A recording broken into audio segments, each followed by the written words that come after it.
ਪਿਆਰੇ ਸਾਧ ਸੰਗਤ ਜੀਓ, ਛੋਟੇ ਸਾਹਿਬਜ਼ਾਦਿਆਂ ਦੀ ਕਵਿਤਾ ਅਰਜ਼ ਕਰਨ ਲੱਗਾ ਹਾਂ। ਛੋਟੇ ਸਾਹਿਬਜ਼ਾਦੇ ਸੂਬੇ ਦੀ ਅਦਾਲਤ ਵਿੱਚ ਪੇਸ਼ ਹਨ।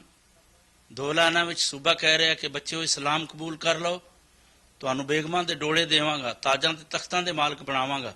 ਦੋ ਲਾਈਨਾਂ ਵਿੱਚ ਮੇਰੇ ਸ਼ਹਿਨਸ਼ਾਹ ਦੇ ਅਣਖੀ ਦਲਾਰੇ, ਇਸ ਦੇਸ਼ ਦੀ ਆਬਰੂ ਨੂੰ ਕਾਇਮ ਰੱਖਣ ਵਾਲੇ, ਪੰਥ ਦੇ ਕੇਸਰੀ ਨਿਸ਼ਾਨ ਨੂੰ ਚੜ੍ਹਦੀ ਕਲਾ ਚ ਲਿਜਾਣ ਵਾਲੇ ਉਸ ਜ਼ਾਲਮ ਹਕੂਮਤ ਦੇ ਬੇਗਮਾਂ ਦੇ ਡੋਲਿਆਂ ਨੂੰ, ਤਾਜਾਂ ਤੇ ਤਖਤਾਂ ਨੂੰ ਕਿਸ ਤਰ੍ਹਾਂ ਠੋਕਰ ਮਾਰਦੇ ਹਨ। ਇੱਥੋਂ ਕਵਿਤਾ ਸ਼ੁਰੂ ਹੁੰਦੀ ਹੈ। ਮੈਂ ਚੰਦ ਸ਼ੇਰ ਕਵਿਤਾ ਦੇ ਅਰਜ਼ ਕਰਦਾ ਹਾਂ। ਸੂਬਾ ਕਹਿਣ ਲੱਗਾ ਸਾਹਿਬਜ਼ਾਦਿਆਂ ਨੂੰ, ਕਾਕਾ ਇਸ ਤਰ੍ਹਾਂ ਹੈਂਕੜੀ ਕਰੀਦੀ ਨਹੀਂ।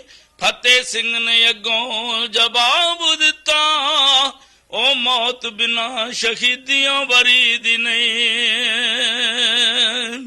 ਥੋੜੇ ਭਲੇ ਦੀ ਆਖਦਾ ਮੰਨ ਜਾਓ, ਆਪਣਾ ਦਿਲ ਦੋਵੇਂ ਨੂਰੋ ਨੂਰ ਕਰ ਲਓ। ਜੇਕਰ ਜ਼ਿੰਦਗੀ ਦੀ ਕੀਮਤ ਸਮਝਦੇ ਹੋ ਤਾਂ ਫਿਰ ਤੁਸੀਂ ਇਸਲਾਮ ਮਨਜ਼ੂਰ ਕਰ ਲਓ। ਸਾਹਿਬਜ਼ਾਦਿਆਂ ਆਖਿਆ ਮੀਆਂ ਸੂਬੇ, ਓਏ ਆਸ਼ਿਕ ਬਦਲਦੇ ਨਹੀਂ ਨਿਸ਼ਾਨਿਆਂ ਨੂੰ। ਅਸੀਂ ਸੜਾਂਗੇ ਵਾਂਗ ਪਰਵਾਨਿਆਂ ਦੇ, ਤੇ ਮੋੜ ਸਕਦਾ ਕੌਣ ਪਰਵਾਨਿਆਂ ਨੂੰ। ਗੁੱਸਾ ਖਾ ਕੇ ਬੋਲਿਆ ਫੇਰ ਸੂਬਾ, ਥੋੜੇ ਜਿਸਮ ਦੇ ਤੁੰਬੇ ਉਡਾ ਦਿਆਂਗਾ। ਫਤਿਹ ਸਿੰਘ ਕਿਹਾ ਮੀਆਂ ਯਾਦ ਰੱਖੀ, ਮੈਂ ਤਾਂ ਮੌਤ ਦੀ ਗੋਸ਼ ਭੁਲਾ ਦਿਆਂਗਾ।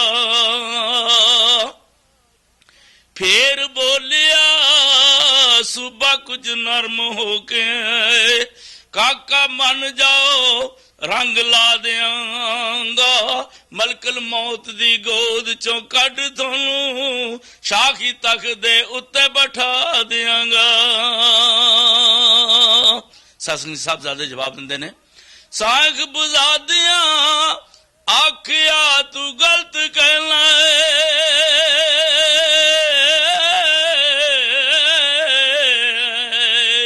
ਸਾਹਿਬਜ਼ਾਦਿਆਂ ਆਖਿਆ ਤੂੰ ਗਲਤ ਕਹਿਣਾ। ਓਏ ਅਣਖਾਂ ਤਕੜੀ ਤੇ ਕਦੋਂ ਤੁਲਦੀਆਂ ਨੇ, ਤੂੰ ਨਹੀਂ ਜਾਣਦਾ ਧਰਮ ਦੇ ਆਸ਼ਕਾਂ ਦੇ ਪੈਰਾਂ ਹੇਠਾਂ ਘੂਮਦਾ ਰੁਲਦੀਆਂ ਨੇ। ਕਾਕਾ ਜ਼ਿੰਦਗੀ ਪਰਤ ਕੇ ਨਹੀਂ ਮਿਲਦੀ, ਮੌਕੇ ਵੱਲ ਪਛਾਨਣਾ ਚਾਹੀਦਾ ਏ। ਇਹ ਸੰਸਾਰ ਬਹਿਸ਼ਤ ਦਾ ਰੂਪ ਵੀ ਬਾਂ, ਤੇ ਲੁਤਫ ਜੀਵਨ ਦਾ ਮਾਨਣਾ ਚਾਹੀਦਾ ਏ। ਲੁਤਫ ਜੀਵਨ ਦਾ ਸੂਬਿਆ ਕਹੇ ਜਿਸਨੂੰ, ਸਾਨੂੰ ਬੁਜ਼ਦਲੀ ਦਾ ਇਹ ਸਰੂਪ ਦਿਸਦਾ। ਤੂੰ ਨਹੀਂ ਜਾਣਦਾ ਧਰਮ ਦੇ ਆਸ਼ਕਾਂ ਨੂੰ, ਉਹ ਮੌਤ ਜ਼ਿੰਦਗੀ ਦਾ ਇੱਕੋ ਰੂਪ ਦਿਸਦਾ।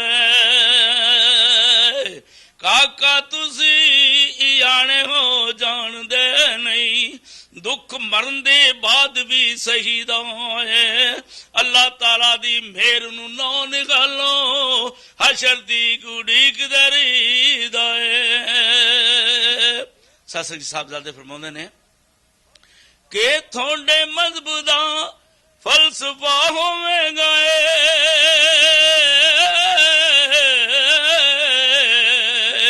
ਤੁਹਾਡੇ ਮਜ਼ਹਬ ਦਾ ਫਲਸਫਾ ਹੋਵੇਗਾ ਏ ਕਿ ਸਮਾਂ ਕਬਰ ਦੇ ਵਿੱਚ ਲੰਘਾਈ ਦਾ ਏ। ਸਾਡਾ ਧਰਮ ਤਾਂ ਦੱਸਦਾ ਹੈ ਖਾਨ ਸਾਹਿਬ, ਚੋਲਾ ਛੱਡੀ ਦਾ ਏ ਚੋਲਾ ਪਾਈ ਦਾ ਏ। ਗੱਜ ਕੇ ਕਿਹਾ ਸੂਬੇ ਹੈਂਕੜ ਭੁੱਲ ਜਾਸੀ, ਤੇ ਖੰਡਾ ਜਦੋਂ ਜਲਾਦ ਨੇ ਤਾਣ ਦੇਣਾ।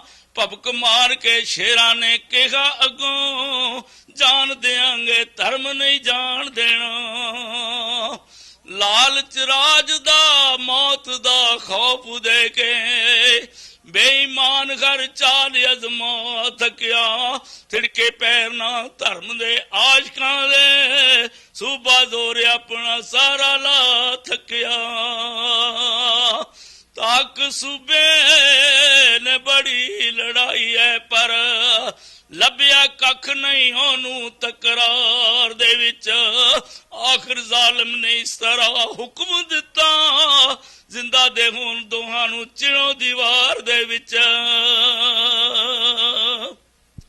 ਜੋੜੀ ਹੰਸਾਂ ਦੀ ਖੜ ਗਈ ਮਸਤ ਹੋ ਕੇ, ਤੇਰਾ ਦੇ ਲੱਗਣੇ ਸ਼ੁਰੂ ਸਰਕਾਰ ਹੋ ਗਏ। ਸੂਰਤ ਵੇਖ ਮਾਸੂਮ ਸਜਾਦਿਆਂ ਦੀ, ਰਾਜ ਰੋਣ ਲੱਗੇ ਬੇਕਰਾਰ ਹੋ ਗਏ। ਜਦੋਂ ਗੋਡਿਆਂ ਤਿਕਰਾਂ ਕੰਧ ਆ ਗਈ, ਤੇ ਇੱਟ ਭੰਨ ਕੇ ਲਾਉਣ ਜਲਾਦ ਲੱਗਾ। ਜ਼ੋਰਾਵਰ ਨੇ ਆਖਿਆ ਕਾਤਲਾ ਏ, ਤੂੰ ਕਾਤੋਂ ਸਮੇਂ ਨੂੰ ਕਰਨ ਬਰਬਾਦ ਲੱਗਾ। ਸਾਡਾ ਇਸ਼ਕ ਠਕੋਰ ਕੇ ਪਰਖ ਤਾਂ ਲੈ, ਤੇ ਬੇੜੀ ਇਸ਼ਕ ਦੀ ਕਾਸ ਤੋਂ ਬੋੜਨਾ ਏ। ਬੀਆਂ ਕੰਧ ਜੇ ਕਰ ਵਿੰਗੀ ਹੋ ਰਹੀ ਏ, ਤੂੰ ਗੋਡੇ ਛਿਲਦੇ ਇੱਟ ਕਿਉਂ ਤੋੜਨਾ ਏ। ਮੀਆਂ ਕਾਤਲਾ ਸਿਦਕ ਦੇ ਪੁਤਲਿਆਂ ਨੂੰ, ਤੇਰੇ ਤਰਸ ਦੀ ਨਜ਼ਰ ਨਹੀਂ ਠੱਗ ਸਕਦੀ। ਸਿੱਖੀ ਧਰਮ ਦੇ ਇਸ ਮਹੱਲ ਤਾਈਂ, ਟੁੱਟੀ ਹੋਈ ਕੋਈ ਇੱਟ ਨਹੀਂ ਲੱਗ ਸਕਦੀ।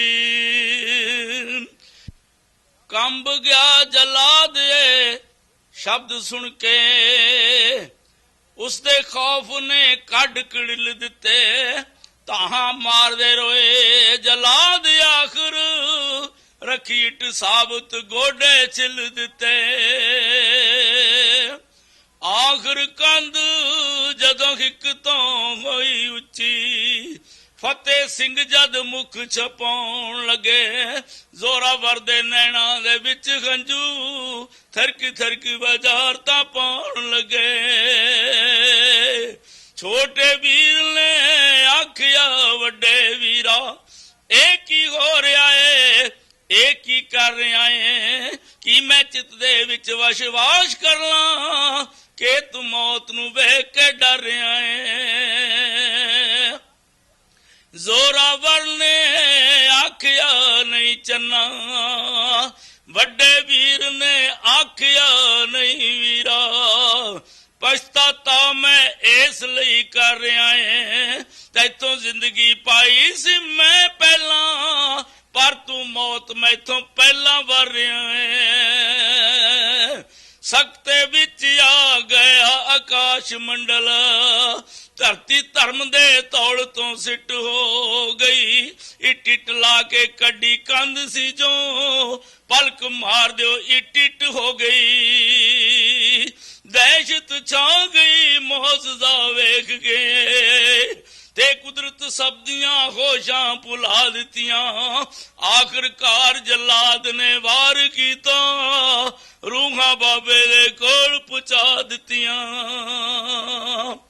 ਦੁਨੀਆ ਵਿੱਚ ਨਹੀਂ ਐਸੀ ਮਿਸਾਲ ਮਿਲਦੀ, ਜਿਸ ਦੇ ਲਿਖਣ ਲੱਗਿਆਂ ਕਲਮ ਰੁਕਦੀ ਏ। ਸਾਹਿਬਜ਼ਾਦਿਆਂ ਦਾ ਬਲੀਦਾਨ ਤੱਕ ਸਾਬਰ ਸ਼ਹਿਰਾਂ ਦੀ ਗਰਦਨ ਝੁਕਦੀ ਏ, ਸਾਬਰ ਸ਼ਹਿਰਾਂ ਦੀ ਗਰਦਨ ਝੁਕਦੀ ਏ।